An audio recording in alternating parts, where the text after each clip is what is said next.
This video is sponsored by Brilliant. This is the Pesa canoe, a 10-foot long canoe that was found in the Netherlands, and it is the oldest known boat, dating back to roughly 8000 BC, and despite what it looks like, it survived longer than the Titanic. Quite impressive, maybe they knew something. But boats have been around for thousands of years. It wouldn't be until 1783 that humans would take to the skies for the first time, and then in 1961 we would leave Earth's atmosphere for the first time, and then in 2016 we finally got Pokemon Go. So let's see all the things that happened in between. After the Pesa canoe, over the next several thousand years we got things like irrigation, which transformed agriculture. The wheel wouldn't be invented until about 4000 BC, originally meant to help with pottery. The pyramids and Stonehenge were being worked on around the same time, but actually several other megaliths or stone structures were made during these pre-Jesus times, as we found in Turkey, France, Korea, and more. But one of the most famous architectural constructs, obviously still used today, is that arch.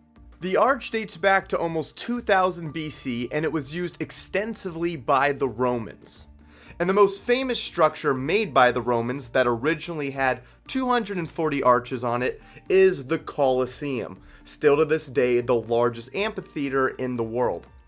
The dome, aqueducts, concrete, and glass blowing were all also inventions made by or used and perfected by the ancient Romans.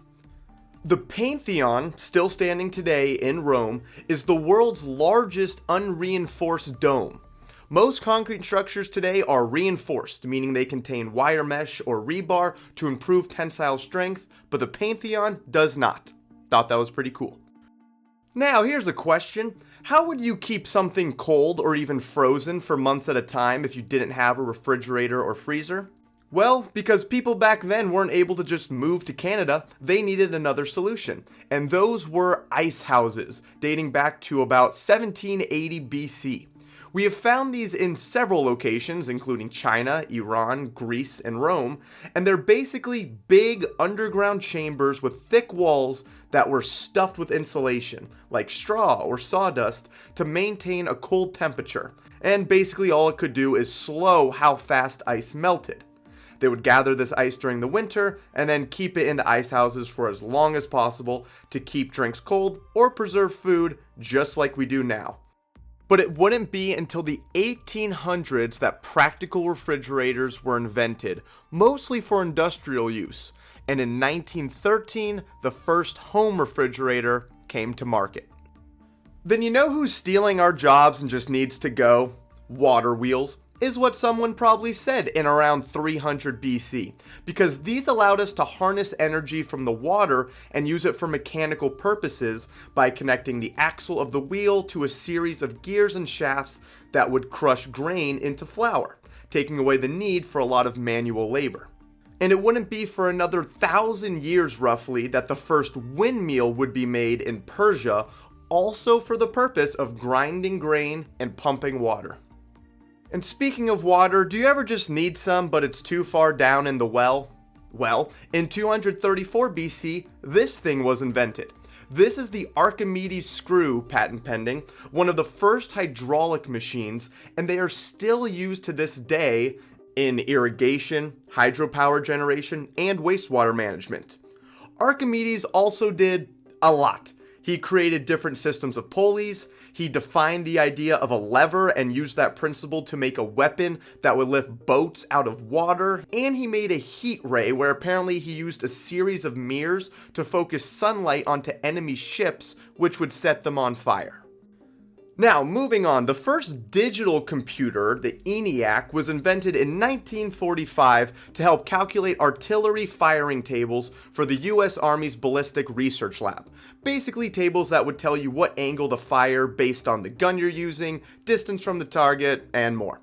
But the first analog computer, well, that dates back to 100 BC, known as the Antiq mechanism. This was an astronomical calculator, and with its roughly 37 gears, it could track the movement of the moon, the sun, possibly the 5 known planets at the time. It could predict eclipses and the phase of the moon decades into the future. This device was so advanced for its time that modern scholars are still puzzled by how ancient engineers were capable of creating it. And this mechanism was an invention of the ancient Greeks, who also made the first catapult, the first crane, Archimedes, and the first alarm clock. This thing was actually invented by Plato, and essentially water would flow slowly from the top vessel to the one below. And after this second vessel was completely full, maybe after 8 hours, it would quickly be emptied to the next vessel. This would force air out of a small opening, which would make a whistling sound that could wake you up. Unfortunately, there was no snooze button, so what's the point? But okay, now we're gonna make a small jump to 1620, because, well, a lot happens between then and today. So we'll just skip over things like paper, compasses, mechanical clocks, eyeglasses, the Great Wall of China, and the printing press. But those happened before 1620. Okay, so it's 1620 and boom, the first submarine was invented by the Dutch engineer Cornelis Drebbel. It used oars to steer, and it could take in and expel water to change buoyancy and go up and down as needed.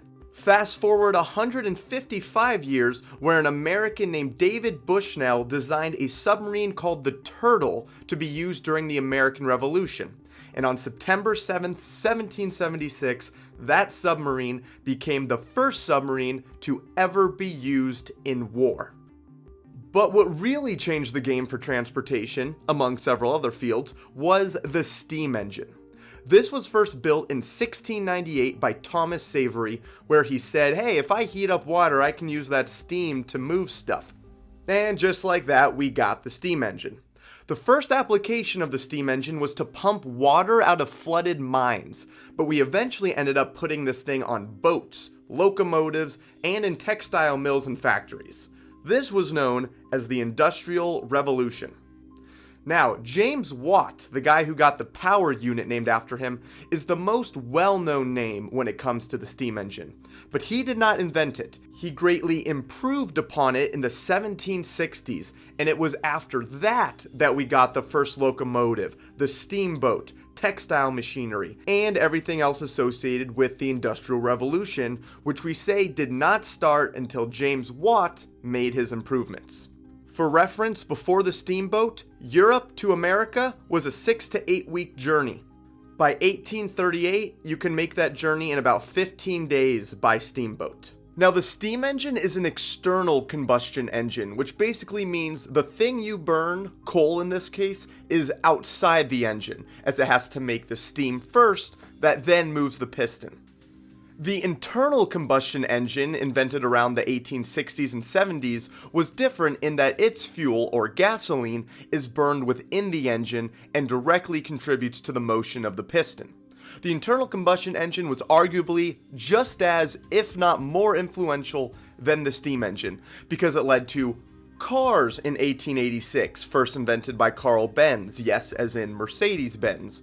The motorcycle in 1885. The first airplane in 1903, yes, that famous Wright brothers plane, that had an internal combustion engine on it. It also led to tractors, trucks and buses, lawnmowers, chainsaws, and snowmobiles. And it's still the engine used in almost every single form of transportation on Earth today.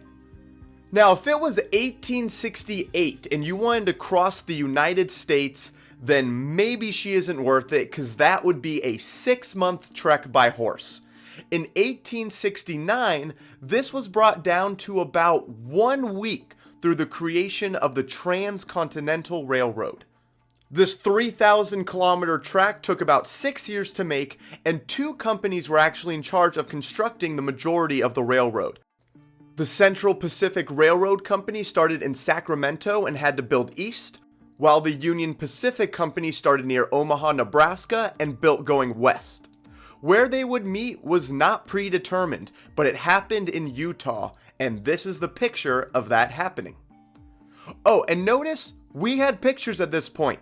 The first picture taken was in 1826, called View from the Window at Le French Word.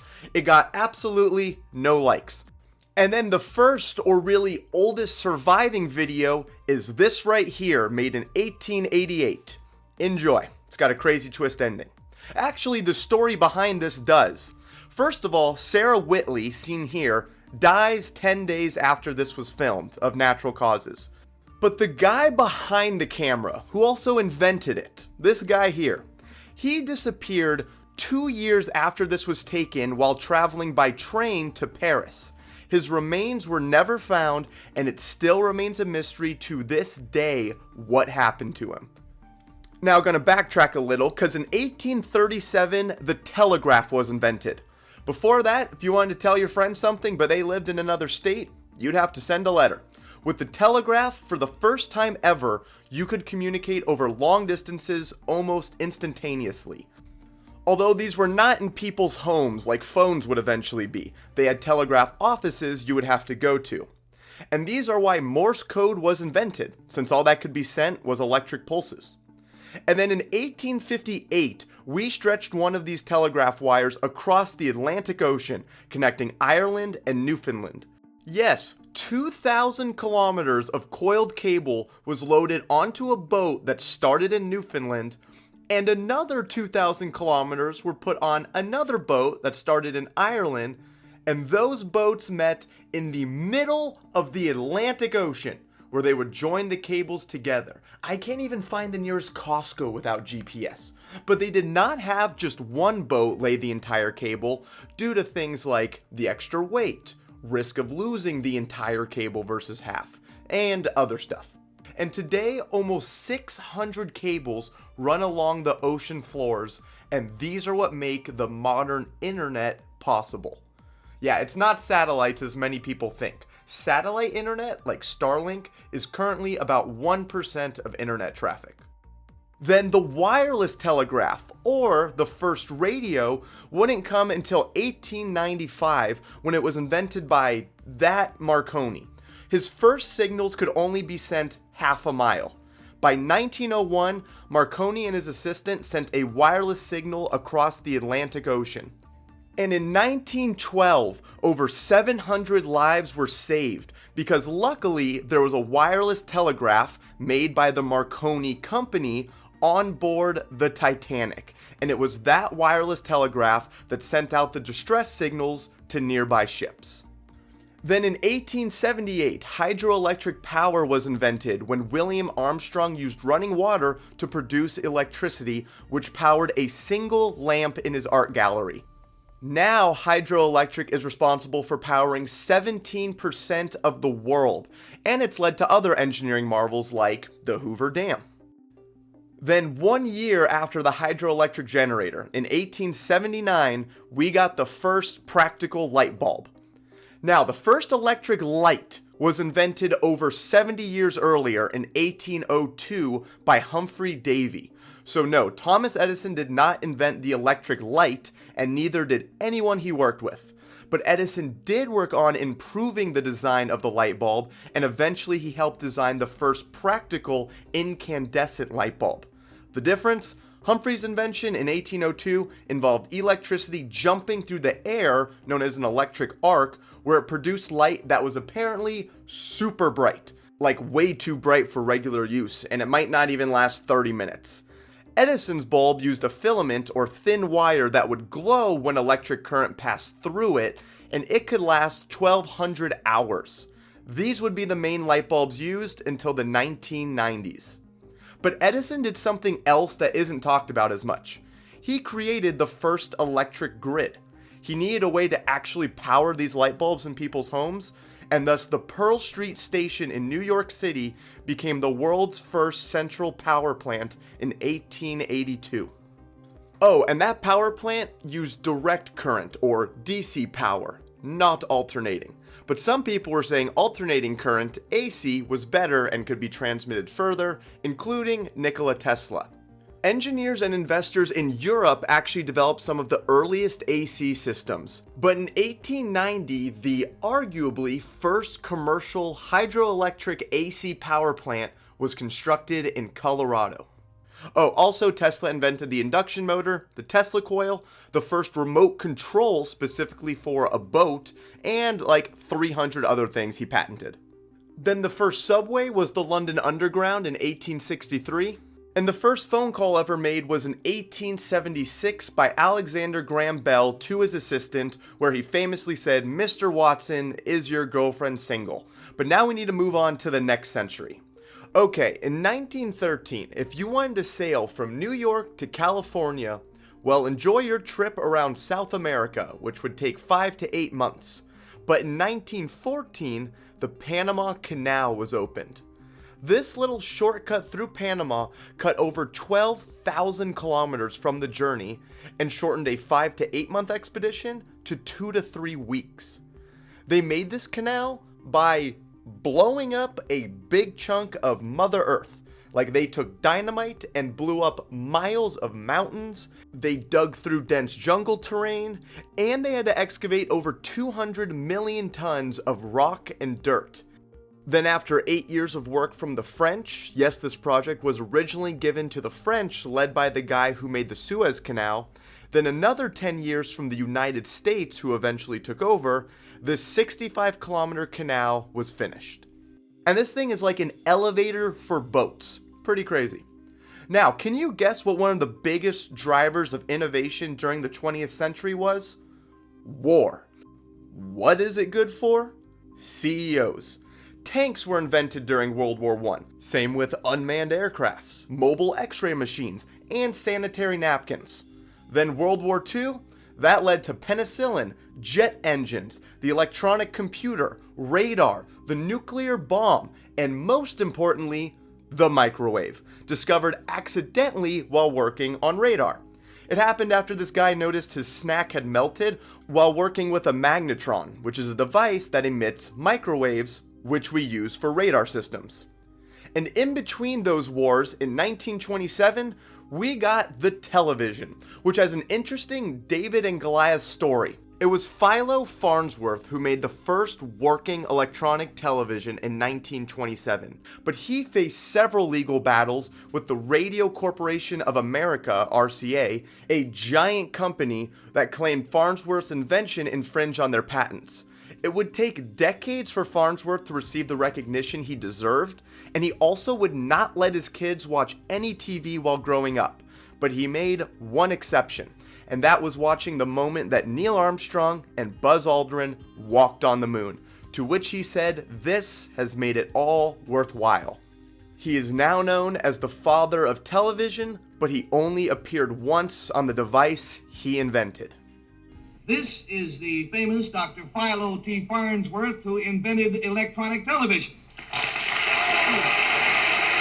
Okay, now let's power through. The transistor was invented in 1947. This is the key component in integrated circuits, and there's billions of them in whatever you are watching this video on. And without them, we would not have modern cell phones, computers, TVs, digital cameras, medical imaging devices, or the Xbox. The first satellite, Sputnik, was launched in 1957 by the Soviet Union. It was just a radio transmitter that could send little beeps, and this is what started the space race between the Soviet Union and the US. And while you may know that the US lost the race to get the first satellite and person into space, you might not know they also came in second when it came to landing something on Mars, which the Soviet Union did in 1971, lasting only 110 seconds until the lander stopped working. Then the laser was built in 1960, and this led to CDs and DVDs, barcode scanners, laser printers, fiber optic communication, laser eye surgery, and a new way to entertain your cat. Then while we may not have flying cars yet, we have made magnetic levitation trains, or maglevs, and the first one available to the public debuted in 1984 in England. But as of today, there are only 6 that are operational. 3 in China, 2 in South Korea, and 1 in Japan, and these have reached speeds of 373 miles per hour, or about 600 kilometers per hour. 1977 was when the first person was scanned by an MRI machine. These could be used to find much more than an X-ray could, such as brain tumors and neurological conditions, spinal cord injuries, and soft tissue problems. 1984 is actually when the first truly autonomous car started being worked on.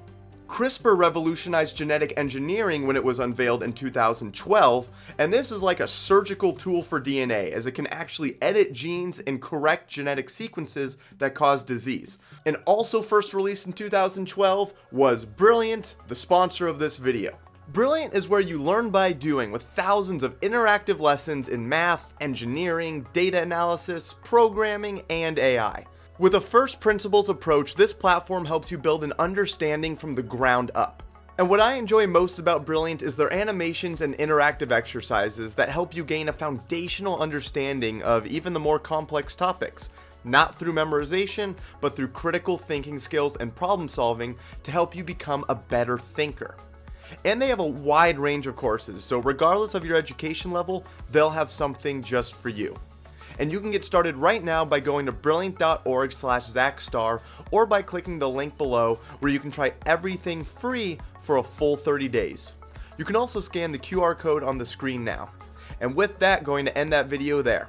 Thanks as always to my supporters on Patreon. Social media links to follow me are down below, and I'll see you all in the next video.